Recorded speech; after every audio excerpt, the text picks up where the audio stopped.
So, I'm an educator. Quick quiz, what was the organization? American Foundation. Class?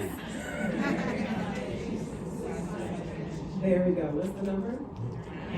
All right, and I know y'all already know that, but repetition, it promotes retention. Okay, so thank you, Janice, for being here.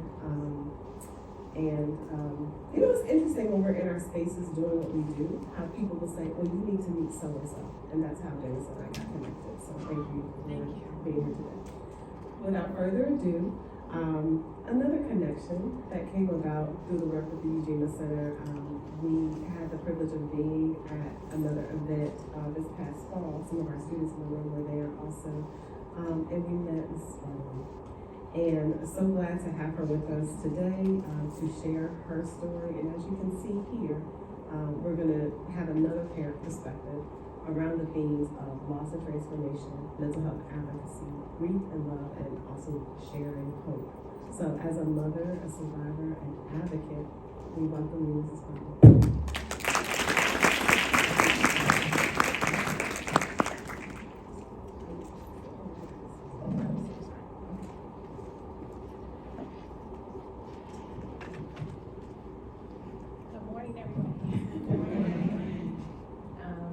Before we start, I just want to say that today, when I woke up and I was coming here to speak and be a part of this, I said to my husband as we were driving here, today feels like a good day. Today feels like a good day. This is something that I never thought I would be doing or be prepared for it as a mother. There's nothing more devastating than losing your child.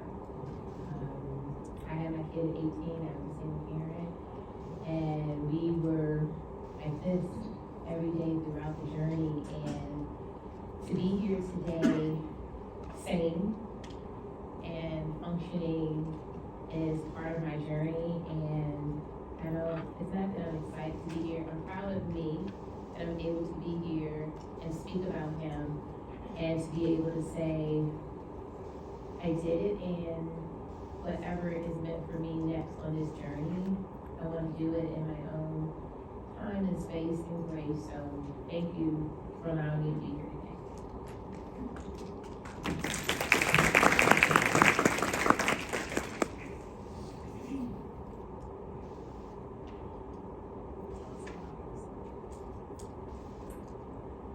Aaron was just one of those people that was very, not too excited, not too down, just very mild, and this didn't seem like anything bothered him.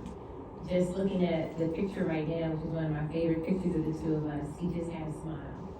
It just lights up. He was just very much independent, and it's funny, I was just saying to Dr. Ham that Aaron was supposed to be born on August 12th, but he arrived August 11th, and just giving a little bit more information about me, I was pregnant on the pill. So our joke was he was that 1%er. He was the chosen one. Because they say the pill is 99% effective. So we always would say, I'm not 1%, I was the chosen one. So it was like, you really were. But just a giving person, and just very, very much wonder about everybody else before he wondered about himself. And he did not play about his mama. He did not play about his mama. When you say that, what memory kind of walks up for one memory that walks up for you? I think for me, I could name a few of them if I just would say to him how someone may have talked to me at work, or someone may have said something to me, and he was like, do we need to pull up for him? Do we need to have a conversation? You don't play about my mama. And I'm like, no, we're not going to jail or anything like that, or whatever. But it was just from that perspective of he wanted me to be okay. And he and my husband, Mike, who's here, will often say, you just have like the biggest heart. Stop giving that energy to everybody else. Or he was like, shut it down a minute. Nope, they weren't here looking out for you. You're not going to go do this. And I'm like, I'm kind of a parent. But you look at it from his perspective that I want my mother to be okay. But just wanted to make sure he protected me, and that I also knew my worth.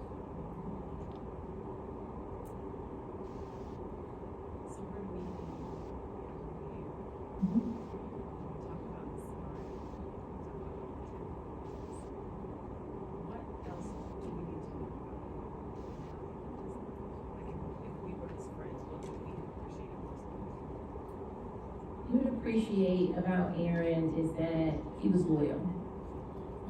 He cared about you. He cared about you. He would hold you accountable. And, you know, also at the same time share what good he saw in you. And how can he be there for you? And that's something that I'll always treasure about him. And I'll always love about him is that he wanted to show up for others. And he wanted to make sure others were okay. He didn't open up very much about himself. And it's interesting because we'll say sometimes Aaron was just a creature in habit. You know, when he was born, he was in bed by 8:30, he was on the system, even at 28 before he passed. It was just like, if you call Aaron like 8:40, he's like, this, you know, it's my bedtime, I'm going to bed. He was independent, he was a hard worker. He did electrical engineering, HVAC at PG Community College, born and raised in this area. And when we went to Miami for a wonderful job opportunity for me, it didn't go over too well for him because he's like, I'm leaving school in the middle of everything and everyone and my friends. But I think once he got to Miami and saw things, he's like, oh, this is Miami. I think I might like it down here. I'm like, you kind of might. So he was just very much, didn't open up very easily, but you knew how he felt about you. So it seems this sense of advocacy, speaking up for others, something that runs in Yes. what message would you give to other parents that find themselves on this journey and potentially struggling and trying to hold on?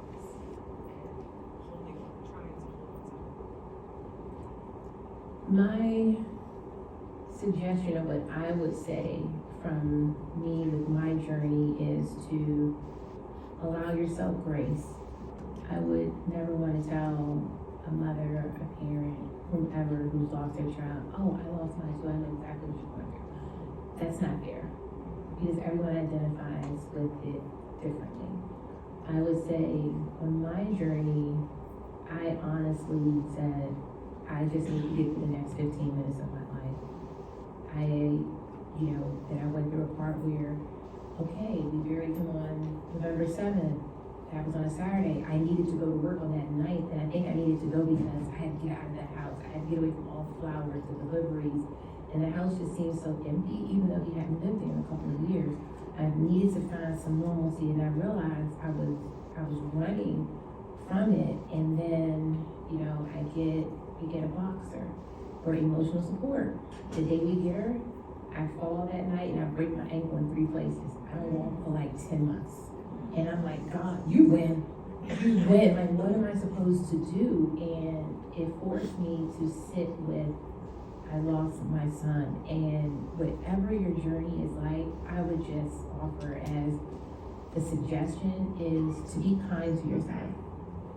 I went through so many stages of blaming myself and angry with him for not telling me, and then in my mind, as a parent, you have one job. You have one job, create a safe space for your child so they can open up to you. And I'm going in my mind, what did I miss? And I had to learn, my daddy told me this, even my therapist, he didn't want you to know. He didn't want us to know. And I'm not the parent that says, no, you don't go to anybody else, you come to me.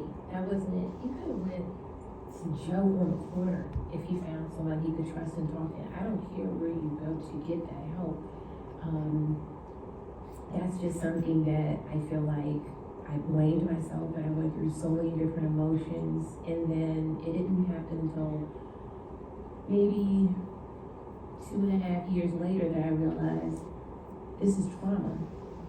And how do you identify this is trauma? And it put things into perspective, because we lost him on October 19th of 2020. I talked to him on the 17th, and we talked about everything. He was going to come home for Thanksgiving because he lived in Raleigh, North Carolina, and I said I loved him, like we always do, and the next day was a Sunday. I missed his call, but he ended up calling my husband, which you often do if you can get me. Or he just kicking and talking to him, and on the morning of the 19th, I just felt really, really weird that day. I can't explain it. I just felt really, really off. And we didn't talk for a couple of days after that, and we always would talk or text. And that Friday morning, I said to my husband, something's not right. Something's not right. And I go through the call logs, I'm calling Navy Fed Credit Union, I'm doing everything. And when I did reach out to someone who was his boss at the time, they said, we haven't talked to Aaron since Monday. And I said to my husband, we gotta go. And we went to Raleigh, and my cousin said the police are here and they need to know if he break into his apartment. And I said, yeah. And he said, no, he's gone. And the only thing I could think of is do not move my child. I will be there in 30 minutes. Do not do a thing. And to learn that he took his life, it's just like, it was devastating. And to say that you were 28 and I just talked to you and I'm going through his finances, everything, nothing stands out. Your rent, your job, your bank account, everything. And it's just like, you're looking for answers. What happened? What happened? What was this about? What was so hard that you felt this was the only way, and why didn't you tell me? And it has to be one of the hardest things.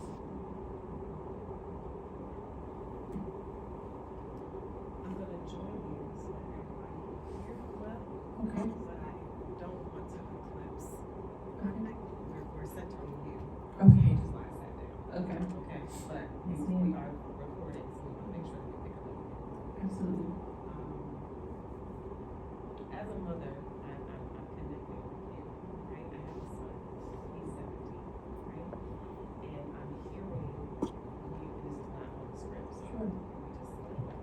I'm hearing you ask those questions, right? And so I'm saying to myself, like, internalize this, right? Because you're asking these same questions, although it's a different circumstance, right? But I think one thing, it's powerful about being a counselor, we can connect with people and we connect with the emotion. And so I'm just sitting with that. Like, I don't even have a question right now.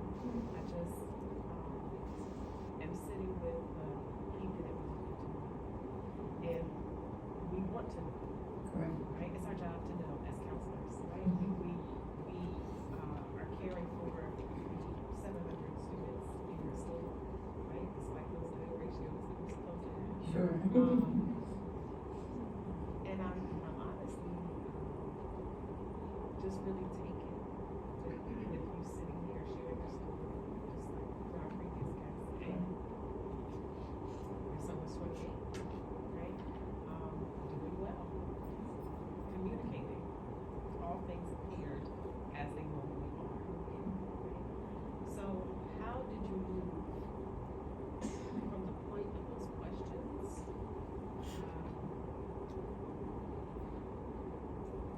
to an acceptance of what had happened, to this is the new reality? How did you, like, we know the stages of grief, right? Sure. But that's not to say that those aren't linear, right? So what was your process in moving from showing up at his apartment to where you are today?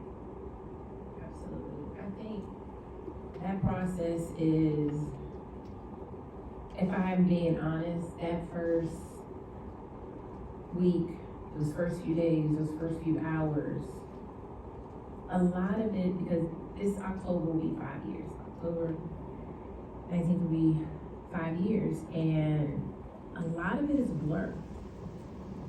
A lot of it is a blur with how I got here.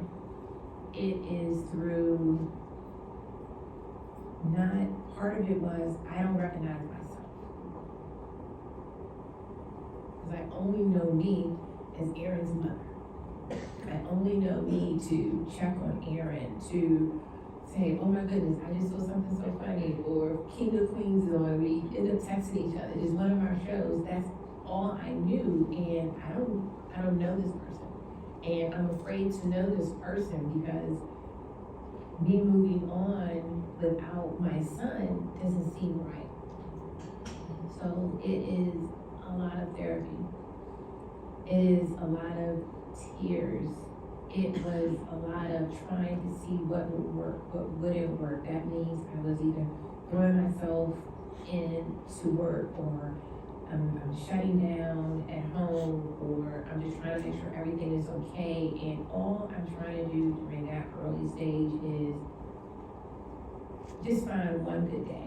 I'm praying to God, like, hey, in movies I see people show up, or I hear about people who have experiences, and I'm just like, just let my son come to me and just sit down and tell me what happened, and then I'm angry because that doesn't happen. And then a lot of therapy and taking my time, because remember, through the early stages, a few months after he passed, I can't walk.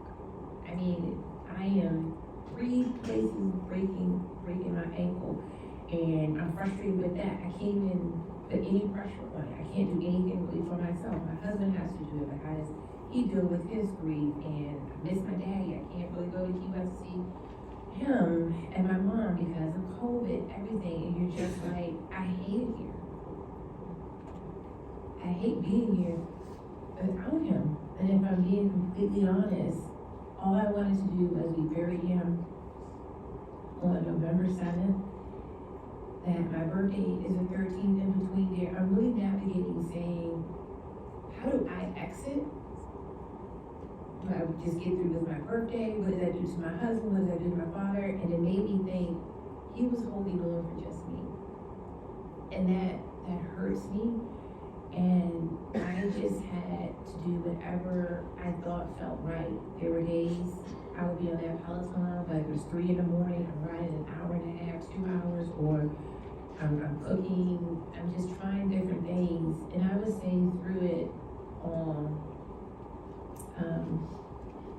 my husband was there every single day. And there were times when I just had to go to him and just like cling onto his leg. I can't talk. I can't say anything. Then you're like, what the hell did I do so wrong in life that God is punishing me? And you just go through all of that. And through therapy, I realized it had nothing to do with the type of parent that I am. This was an Aaron thing. And then there are accomplishments and opportunities that I have in my life. And I'm like, these are milestones. But how do I have these without him? It doesn't feel fair. And what I learned is I want to be able to help that mother, that child, that family member, that person. And how do I do that? I need to educate myself about mental health. I need to make sure I'm in those rooms. So we had a wonderful opportunity to meet during a wellness event that I took the numbers. When I couldn't find it, because it was an old phone, I'm like Googling the names, I'm looking at you and Dr. Hammond, I'm just like, hi, remember me? And she immediately was like, absolutely, we would love to be able to connect with you. And through that, I land here today and I'm able to speak. And it's not that I'm forced or I'm forcing myself. I literally woke up this morning saying, I feel good, I'm in a good space, I want to talk to someone, because you just never know where someone else is in that journey at their point in life. And more than anything, my faith. I just asked, I remember when we were leaving Raleigh, North Carolina, when we were headed back home, and I had to go see his body. And I remember putting my hand on his chest. A little backstory, he was 18, he didn't ask me for permission, he did it. He had a picture of me on his chest, and my name, and the picture looks exactly like me. So what I did was, I put my hand on his chest and I said to him, "You're taking me with you, but I need you to be with me. I can't do this without you." And just my faith, and there were times when I'm just like, today's the day. I gotta go, and my dad is just saying to me, we have to talk every single day. We have to do more than just text. I have to make sure you're okay, and being kind to myself and stopping when I can't do anymore, and having my husband say to me, "Hey, yeah, no, come on, let's go for a walk," or "What are you gonna go do?" I'm like, "We're gonna get ice cream." "Right, cool, let's go get ice cream, we get you out of bed." All of those things led me to where I am today, and I'm grateful. I know I have a lot more to give, and when I look at this picture, and I'm just like, this was just us all the time. I'm always hugging him or asking him for a picture, he's like, "Oh my God, I'm just sitting on the couch, what do you want a picture for?" But, you know, I have that in those moments, and I remind myself, you were a good mother. You were a good mother, and now volunteer help, and educate myself. And that's honestly how I'm able to sit here today and feel good about what I'm saying in my journey and say, I need help. You know, if someone else needs help, how do I help? And I'm not embarrassed to ask.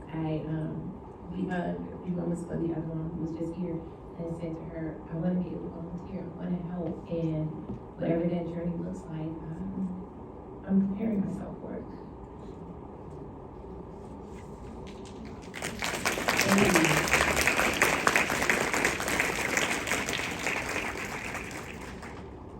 I can listen to you all day.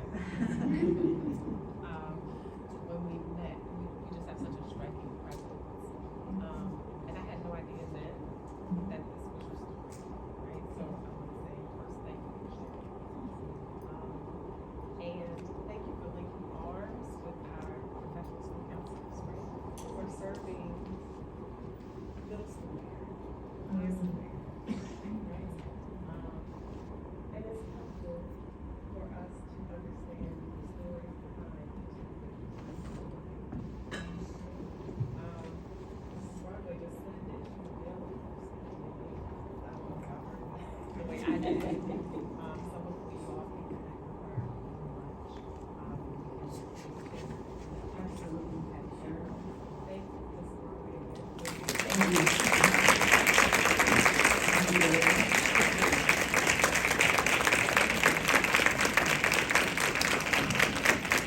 Oh, okay, I was like, where's that from here? So those takeaways I heard were showing up, right? And having faith, and using your voice, being an advocate, and that is part of our role as